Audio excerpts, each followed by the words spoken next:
ओम नमः शिवाय। आज हम श्रावण मास के पांचवें महात्म के 5वें अध्याय को सुनते हैं। ईश्वर ने कहा, हे संत कुमार, कोटिलिंग का महात्म्य तथा पुण्य का विधान नहीं कहा जा सकता। एक लिंग महात्म्य की कथा कहना असंभव है, तो कोटिलिंगों के महात्म्य को कौन कह सकता है। एक महीने में एक लिंग के बनाने से भी जीव मेरे पास निवास करता है। भक्ति द्वारा मन कामदेव के शत्रु भगवान शंकर का षष्ठ अक्षर ओम नमः शिवाय मंत्र के सहित अर्चन करें। ग्रह यज्ञ कर उद्यापन करें, हवन तथा ब्राह्मण भोजन कराएं। इस तरह व्रत को करने से असमय में मृत्यु नहीं होती। इस मास का व्रत के सहित लिंगार्चन विंध्यात्म को हरण कर संपूर्ण आपत्ति को दूर करता है। सब ऐश्वर्य की वृद्धि करने वाला है। जो प्राणी पंचामृत से श्रावण मास में अभिषेक करता है, वह इस देह को छोड़कर कैलाश में मेरे नज़दीक आकर एक कल्प तक निवास कर सकता है। वह प्राणी पंचामृत पीने वाला, गो तथा धन आदि से युक्त अत्यंत मधुरभाषी त्रिपुरा सुरहंता श्री शंकर प्रिय होता है।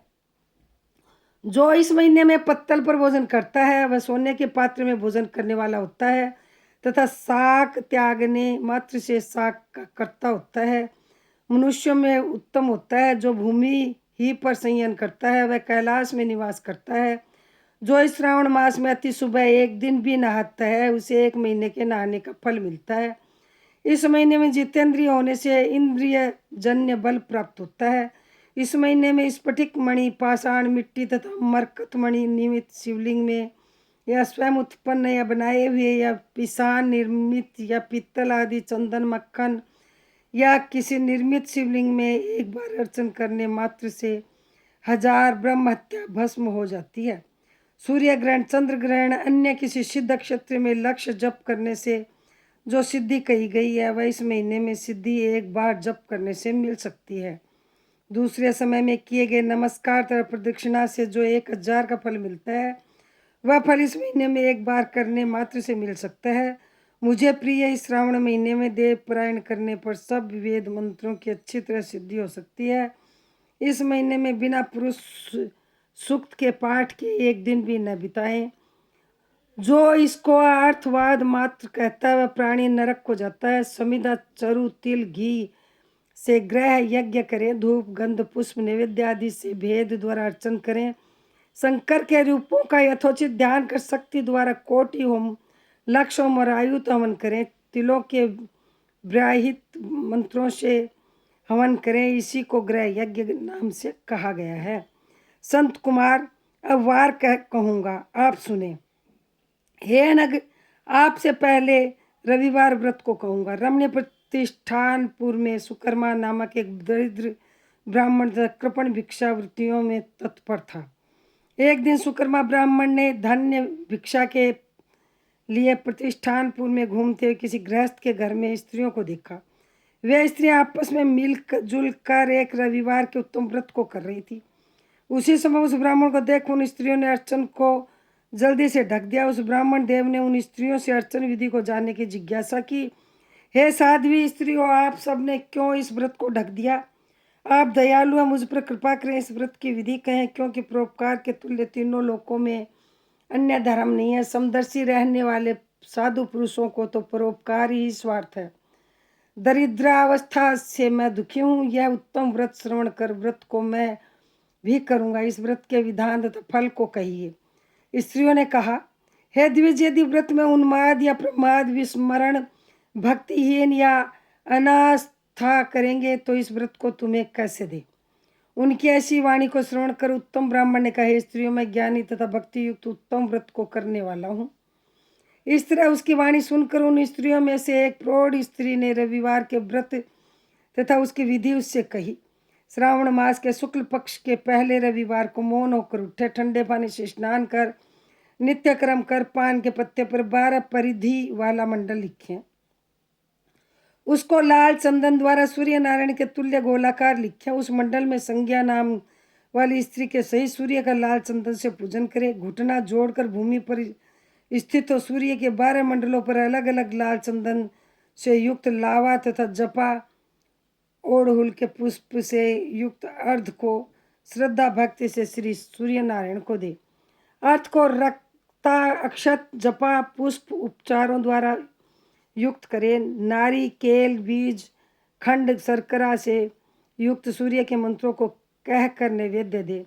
सूर्य के 12 मंत्रों द्वारा स्तवन करे। 12 बार नमस्कार करे। 12 बार प्रदक्षिणा करें और 6 सूत्र को एक में मिलाकर इसमें 6 ग्रंथि लगावे। उस सूत्र को सूर्य नारायण को अर्पण कर उसे अपने कंठ में बांध लें। 12 फल से संपन्न वायन ब्राह्मण को दें। इस व्रत की विधि को किसी से न कहनी चाहिए। हे विप्र, यो व्रत करने से निर्धन प्राणी धनवान हो जाता है। पुत्रहीन प्राणी पुत्र प्राप्त कर सकता है। कोड़ी कोड़ से छुटकारा पा जाता है। हे विप्रेंद्र, विशेष क्या कहा जाए। जिस वस्तु के अभिलाषा करता है वह सब साधक इस प्रकार व्रत के प्रभाव मात्र से प्राप्त कर लेता है। श्रावण मास में 4 रविवार 5 रविवार होने से व्रत करें। व्रत की संपूर्ण फल की इच्छा के लिए उद्यापन करें। हे विपेंद्र, इस प्रकार व्रत करने मात्र से सिद्धि होती है। वह ब्राह्मण उस साध्वी स्त्री को नमस्कार कर अपने घर चला आया। घर आ जैसा सुनकर वह आया वैसी ही सब विधि द्वारा उस व्रत को अपनी दोनों कन्याओं को भी व्रत विधि बताई। उस व्रत के सुनने से अर्चन तथा दर्शन मात्र से ही दोनों कन्याएं देवांगना के तुल्य व्रत विधि के प्रभाव मात्र से सुंदर हो गई। उसी दिन से उस विप्र के घर में लक्ष्मी निवास करने लगी। अनेक रास्तों से अनेक निमित्तों सहित वह ब्राह्मण उस दिन से लक्ष्मीपति हो गया। किसी राजा ने उसी ब्राह्मण के घर के समीप रास्ते से होकर निकलते हुए अति उत्तम उन दोनों कन्याओं को ब्रह्मदेव खिड़की पर बैठे देखा। दोनों कन्याएं अपनी देह के अवयवों से त्रिलोक्य के संपूर्ण उत्तम चीजों को तथा कमल और चंद्रमा को भी अपमानित करती थी। उन बालिकाओं को देखकर राजा मोहित हुआ क्षण भर वहां ही स्थित हो गया। राजा ने ब्राह्मण को बुलाकर उन दोनों बालिकाओं के लिए याचना की। ब्राह्मण ने प्रसन्न हो दोनों बालिकाओं को राजा को दे दिया। वे दोनों बालिकाएं राजा को स्वामित्व के रूप में प्राप्त कर प्रसन्न हो गई। प्रसन्न चित्त हो बालिकाएं इस व्रत को कर पुत्र पुत्रादि से युक्त हुई। हे मुने, बड़े अभ्युदय को करने वाले इस व्रत को आपसे कहा है।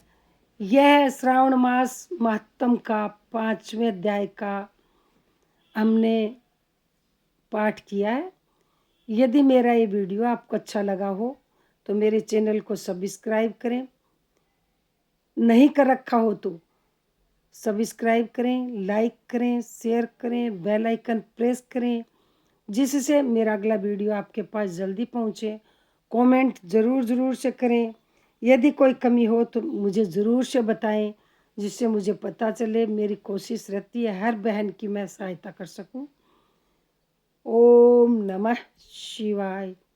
ओम नमः शिवाय। ओम नमः शिवाय। ओम नमः शिवाय। ओम नमः शिवाय। ओम नमः शिवाय।